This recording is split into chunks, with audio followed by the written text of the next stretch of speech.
La pièce a été purifiée avant l'aube. On a ouvert les panneaux de bois pour laisser entrer l'air froid du matin. Puis, on les a refermés une fois les prières murmurées. L'odeur de l'encens flotte maintenant dans la chambre, douce et persistante, se mêlant au parfum discret du bois humide et du tatami. Au centre de la pièce, un futon a été disposé avec une simplicité presque austère.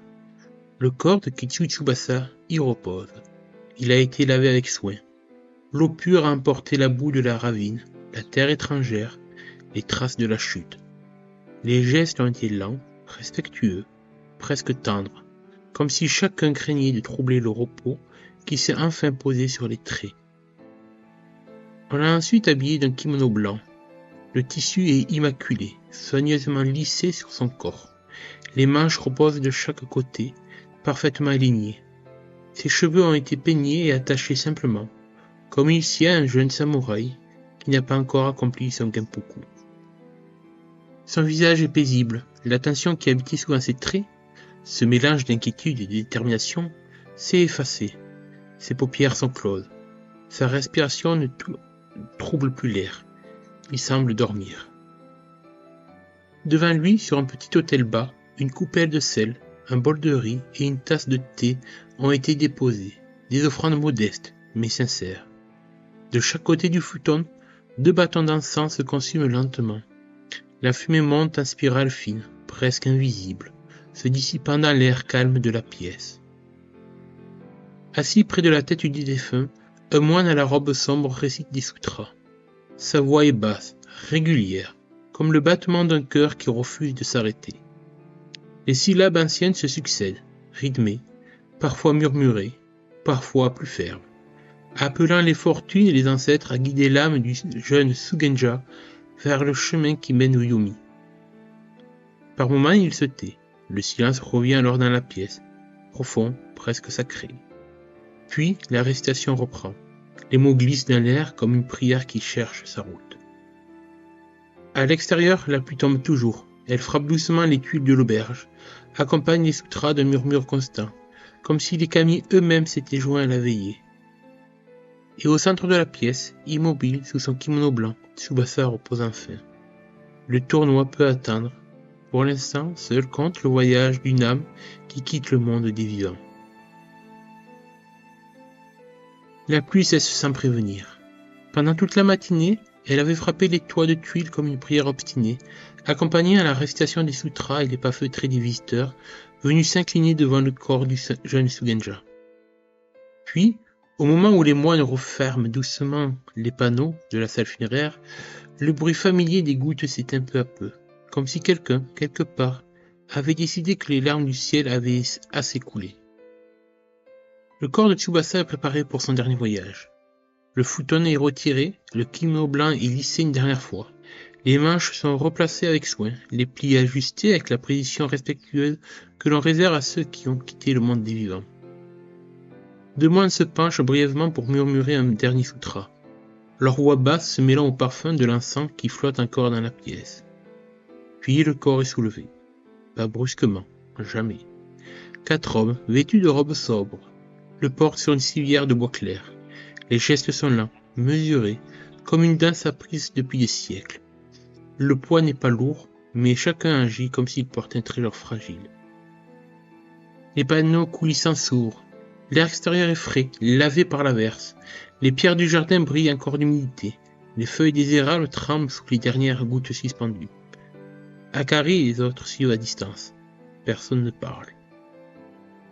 Le cortège quitte la maison mortuaire et emprunte le chemin qui mène au temple d'Amaterasu. Au début, le ciel est encore gris. Les nuages lourds couvrent la lumière comme un voile. Mais alors que la procession franchit la porte vermillon du sanctuaire, quelque chose change. Un rayon perce. D'abord timide, presque hésitant, puis un second, puis un troisième. Les nuages s'écartent lentement, comme un rideau qu'on tire. Le soleil apparaît. Sa lumière descend sur le sanctuaire, se reflète immédiatement sur l'immense ornement qui domine la toiture du temple. Un disque d'or, pur, poli comme un miroir, symbole du soleil de Dame Amaterasu. La lumière y frappe et s'y déploie, éclatante, chaude, presque irréelle après la grisaille du matin. Pendant un instant, Tout le sanctuaire semble béni d'or. Les pierres du chemin brillent, les gouttes suspendues aux branches deviennent des perles lumineuses, la fumée des encens du temple s'élève dans l'air clair. Personne ne commente ce changement, mais chacun le voit. Et, dans un monde où les fortunes et les kami observent les mortels avec une attention que nul ne peut vraiment mesurer, il est difficile de ne pas y voir un signe, comme si la déesse Soleil elle-même avait choisi de regarder. Comme si Dame Amaterasu, fondatrice du monde et gardienne de l'ordre céleste, avait écarté les nuages pour assister au passage d'un jeune samouraï vers les terres de ses ancêtres. Le cortège s'arrête au pied de l'escalier de pierre menant au sanctuaire. Les porteurs s'immobilisent. Le moine qui marche en tête incline la tête vers le disque doré qui étincelle au sommet du toit. Puis, d'une voix calme, il reprend la précitation des sutras. Et dans la lumière retrouvée, le corps de Tsubasa est porté vers le temple pour l'ultime rite qui le rendra à la poussière et à la mémoire de ceux qui l'ont connu. Le cortège s'arrête au centre de la cour. Les porteurs déposent la civière avec précaution. Les gestes sont lents, respectueux, presque chorégraphiés. Le moine qui guide la cérémonie incline la tête vers le sanctuaire et entend les sutras d'une voix basse et profonde. Les paroles anciennes glissent dans l'air comme un fleuve tranquille, évoquant le passage des âmes, la lumière du soleil et la route qui mène vers les ancêtres. Au centre de la cour, le bûcher a été dressé. Du bois de cyprès soigneusement empilé, purifié par des bandes de papier blanc. À son pied, une petite table d'offrande. Un bol de riz, une coupe de saké, quelques branches de pin. Le corps de Tsubasa est soulevé une dernière fois. Les moines le déposent au sommet du bûcher, sur une couche de bois clair. Son kimono blanc contraste avec les planches sombres. Ses mains sont jointes avec la précision d'un geste appris depuis des générations. Le moine s'apprête à recevoir la torche. Mais, avant que le geste ne soit accompli, un mouvement discret attire l'attention. Izawa Hanabi s'avance. La jeune Shugenja du clan du Phénix s'incline profondément devant les moines. Sa voix est calme, mais déterminée. « Permettez-moi d'allumer la flamme. » Un murmure traverse à peine l'assemblée, puis s'éteint aussitôt. Les moines échangent un regard bref, puis inclinent la tête. Hanabi s'agenouille devant le bûcher. Elle ferme les yeux. Ses mains se rejoignent devant sa poitrine, paume ouverte vers le ciel. Ses lèvres murmurent une prière ancienne, douce et rythmée, que seuls les Shugenja apprennent à prononcer correctement. Elle n'appelle pas les grandes fortunes.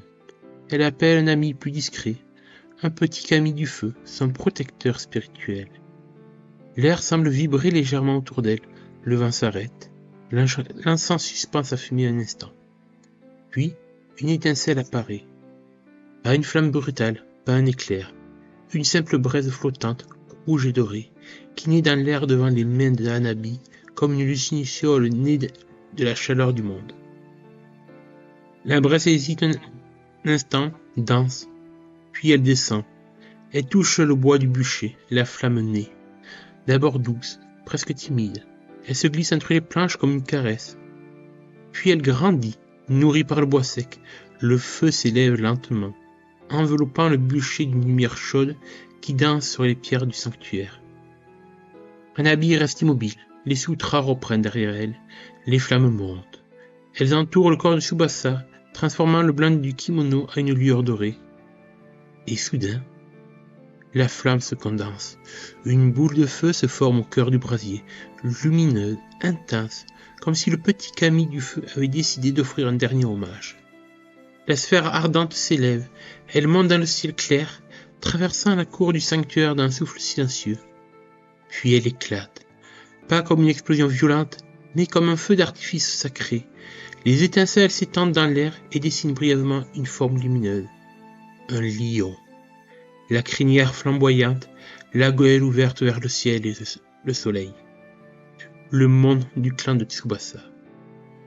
Pendant une seconde, la silhouette ardente brille dans le ciel au-dessus du sanctuaire de Dame Amaterasu. Puis, la lumière se disperse. Les étincelles retombent doucement comme des pétales de feu, disparaissant avant de toucher la terre. Dans la cour, personne ne parle. Les sutras continuent. Mais chacun sait qu'il vient d'assister à quelque chose de rare. Un salut des kami. Et tandis que le feu poursuit son œuvre sacrée, l'âme de Kichu-Tsubasa quitte ce monde sous le regard du soleil, escortée par le symbole de son clan, tracé dans les flammes.